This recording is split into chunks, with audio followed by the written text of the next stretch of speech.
তো সেই জায়নামাজে এখনো যদি লাগানো না হয়ে থাকে, এটা তো বিরাট ব্যতিক্রম ব্যাপার।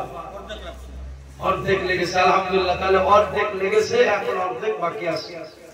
সেই সূত্রে আমি 500 টাকা নয়, একটা জায়নামাজ আপনাদের কাছে আমি চাইছি আবার, যেগুলো বাকি আছে।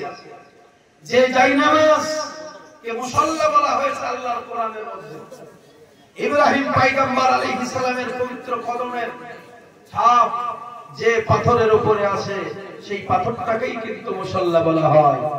আর সেই পাথর মনে করুন মসজিদ ঘরে লাগবে, সেই পাথরের উপরে আল্লাহর বান্দারা দাঁড়িয়ে নামাজ আদায় করবে।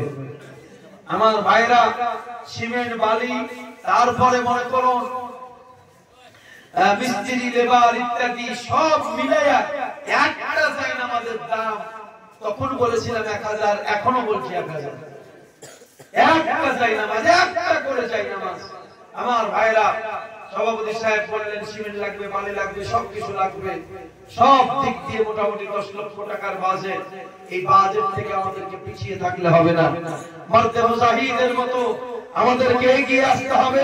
আমি 10,000 20,000 আপনাদেরকে বলিনি, একটা করে জায়নামাজ আমি বলেছি। ভাই, মা বাপ চলে গেছে, আত্মীয় স্বজন চলে গেছে, মায়ের